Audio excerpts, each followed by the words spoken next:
everyone. We wanted to take a minute to just do a video on just some of the ways to move to Canada. So this is like our second time recording this video. The first time it really didn't work out, but we hope we can provide some information on how we moved.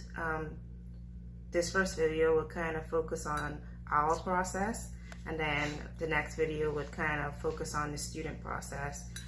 We've been doing a lot of research on the refugee process, business processes, and just trying to get you as much information as possible, because after Hurricane Dorian, we've been getting so much questions on how to move, and honestly we want to help as much as possible to get you here if that's what you want to do. So we're not going to cover all of it because quite positively it's going to be a very extensive video if we were to try to take that challenge on. In this video we really want to focus only on express entry. What express entry really does is it allows you to actually apply for permanent residency in Canada, and as a permanent resident, similar to being a permanent resident anywhere else, you basically have all the privileges except voting. And there are a few other things as well, but very little things that would differentiate you from a citizen. But definitely as a permanent resident, you get about 90% of all of the benefits that Canada would have to offer. Yes. So to start the process, doing express entry is to take something called IELTS exam. It's a International English Test system, and basically this test is not done in the Bahamas. So if you are in the Bahamas, you can go on IELTS.com and find your nearest center. The nearest one I think is in Davie, Florida, and what you'll have to do, that test costs about $265. So you just go into that center. It's an English test, so I would compare it to an English BGCSE exam. It's just going to be a bit more complex. Yeah, so it's an English proficiency exam, and I know a lot of persons would be saying, well, we're coming from an English-speaking country, so why would we need to do an English exam to prove that we are proficient in English? It doesn't really matter. It is what it is. So you're gonna need it. I went to a Canadian university, and I still had to do an English proficiency exam, right, which doesn't make sense, because if I went to a Canadian university, obviously I speak English, but nobody's exempt. You have to do that. Exactly. So with the IELTS exam, you're going to be tested in 4 categories. There's reading, writing, listening, and speaking. So you're going to definitely have to speak clearly when you do your speaking part. Your writing, you're going to write short stories somewhat. So be creative with your writing, but make sure that what you write makes sense. Also with the listening and the reading. Reading is going to be a bit straightforward, but keep in mind that with all of these, there are going to be time factors. So if you don't do well under pressure, it would do good for you to study and not let that become a habit that could break you, because in that environment, it's going to be a very tense situation when doing the exam. So that added pressure could lead to you failing if you don't prepare, like a lot of people probably do. If you can find any study materials online, I would definitely recommend that, because the test is not as easy as we may think it is. So even though, yes, we speak English fluently, it's the only language spoken by most Bahamians in the Bahamas who don't learn a second language. It's still not going to be that easy. You're going to really have to pay attention to the listening and the reading part. Yes. So that's the first step. So the second step is kind of, so before you even start the first step, you may want to, let me just back a bit. This process works best for people who have a minimum of a bachelor's degree. Unfortunately, that's just how it works. So what you would need to do as well, go on canada.ca and take the eligibility test, and that will kind of calculate your CRS score. But the first thing they're going to kind of ask you for that you won't have is your IELTS exam, and that's why I say that's the first step, because even you can't even do that eligibility test until you do the English proficiency test, and that's graded out of 9, so from 4 to 9 basically, and you have to score over 7 on each module. Okay, so the second step would definitely be if you have a bachelor's degree, you would need to, and if it's not a Canadian degree, you would definitely need to get it Bureau standard evaluated in a sense. So if you got a bachelor's degree from the University of the Bahamas, you basically need to send off your transcript to an organization called WES, W-E-S. And what they do is basically tell you if your degree is equivalent to a Canadian degree. So once you send your transcript off to them, I think that it costs about $250. They kind of send you back something to say, oh, your Bachelor's of Science degree from the University of the Bahamas is equivalent to a Canadian Bachelor's of Science degree in Canada. So basically that's what you need. And you also will have to submit that for the process, just to basically say, yeah, my degree is equivalent to a Canadian degree. So if you have, like me, a Canadian degree, you kind of skip that step, right? The next thing you have to note as well, so it depends on how many family members you have. It would kind of determine how much money you need.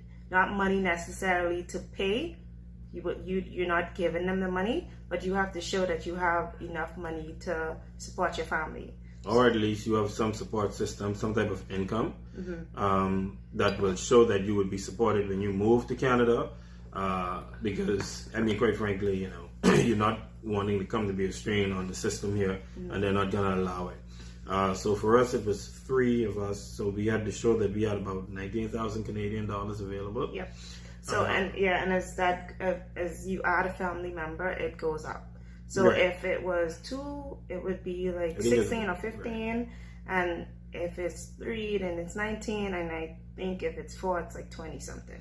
But they want to see that is there. That portion of it would only come after you're approved, though, right? Yeah, that would. So it's not something that you would have to have up front when starting the process. But definitely, like Cassie would have said, you're looking at a point system. So your points are going to be graded on your age. You're going to be graded on your educational background. You're going to be graded on work experience. Education and work experience in Canada definitely gets you a lot of points. So there's always persons who are going to be at more of an advantage than others.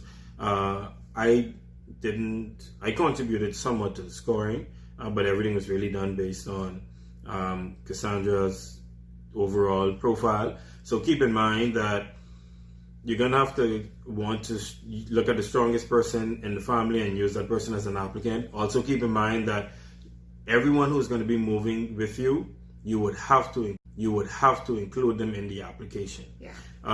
So that's husband, wife, child. If you are the guardian of somebody, if you are the legal guardian, they're going to be moving with you. You're going to have to include everybody on the application from the beginning. The application is also going to ask you for all of your family members, all of your immediate family members.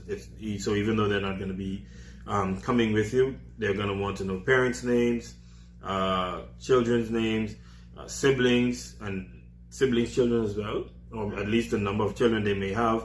But it's going to ask for their date of birth, all of that information they're going to really ask you for. It's called a draw because they do it every 2 weeks on a Wednesday.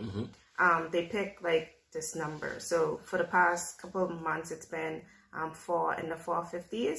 And once your application is in the 450, you'll receive your ITA, you'll which is receive your an invitation ITA to apply. So after you do all your IELTS exam, your WES to get your credentials evaluated, once you do all of the things you need to do, get all your documents in order, then you submit your profile, and then you get an invitation to apply.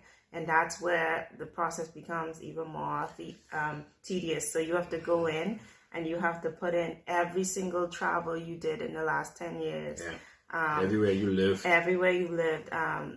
Job letters, police records. Then they would do criminal checks on you. And that takes a while. So we got an invitation to apply in February. And we got our... what is it called? COR? Confirmation of COPR, our confirmation of permanent residency on May 18th. Bitch, I mean, in all honesty, it's pretty quick compared to what we'd get back home, quite honestly. Yeah. But the waiting period could be somewhat stressful if you're going to stress out about it, but there's really no reason to. Right. So as long as you get your ITA, your invitation to apply, they're going to give you all of the information. So the first thing to do if you want to take the express entry, it's really, the express entry is really geared towards professionals. So that's why, like Yasi would have said, persons with bachelor or master's degrees. Yeah. It's really geared toward professional persons with basically who've already started their careers and who it's going to be basically a brain drain to our country to make Canada a better place. Yeah. That's really what's happening. You know what we forgot about after receiving the ITA? We had to do a medical. Yeah, you're going to have to do full medical exams. That was intense. Full medical. Like chest scans, x-rays, and like full blood work, everything. Yeah, you're going to have to do your full medical. And they don't allow you to submit it. There's only one doctor in the Bahamas who can actually do this exam in Nassau. And all of this, I mean, let's just add the expenses of this. So just to recap, you're paying... You're gonna have to pay for a plane ticket to get to Florida to do your IELTS exam, which is about $260. Then you have to get your degree converted, like to say it's equivalent to a Canadian, which is about $250. The medical exam was expensive. Then there's also an application fee once you get your invitation to apply. So each member of your family, there's a fee associated with it. So I think ours in total was like 1,900 Canadian dollars, and that you don't get that back. You don't get any of that back. So be careful if you have any records. Yeah. You know, I mean, yeah, I mean, especially, you know, husband and wives, you're gonna have to really be honest. Yeah. When you're looking at taking this route, especially because they are gonna do their checks. So don't take it lightly and think that you're going to get away with anything here. The express entry, I mean, you know, yes, it's advertised a lot, but just because you see the advertisement, it doesn't mean that it's easy. It's not easy to get in. It's not as easy as a lot of people may believe it is. No. So, I mean, anything else about the express entry bit? No, that's it. So if you have any questions about the express entry process, which is our process, which is the process we know the best because it's what we did. Right. We had to struggle through it by ourselves. I wouldn't advise getting a lawyer to do that process if you know you don't have a degree, or if you know you're not making you don't have the minimum CRS that's been in for this year. It kind of doesn't make sense to even get a lawyer because then you'll be just wasting your money. It's a process you can do by yourself. So if you have a degree and if you could do the IELTS exam and you could score really high on it, the chances are you'll get a really good CRS. If you have a master's degree, it's almost like easier. So yeah, if you have any questions, just ask us. We'll try our best to answer, but please make sure you watch the video and get the information, and don't ask too many repeat questions. If you ask repeat questions, I'm just going to say watch the video. The information is not going to change. If you go on YouTube and you try to find an express entry video, it's going to say the same thing. You can't get around doing the IELTS exam. Like I say, I have a Canadian degree. I couldn't get around that. So, yeah. And even and if you do have a Canadian degree, you should know also that you get extra points. So, also, that's a little incentive to people who, like we're going to talk about in the next video, And how to apply. Right, we're going to talk about coming over on student visas. We're also going to talk somewhat on the refugee claimant. And a lot of persons have been asking about coming over as refugees. And what else are we going to talk about? Any The business one? Oh, definitely the self-employed entry program that's available as well. So, I hope this video has been insightful for you guys. I hope you got something out of it. Definitely tune into the other videos. And, we appreciate you guys sharing this with us. So, once again, any questions, feel free to message us under the video if we post this on YouTube. Or you can inbox us on Facebook. And we'll try our best to assist with any of those other questions. So thank you guys for tuning in. Mashad and Cassandra will be signing out. So see you guys in the next video. Thanks.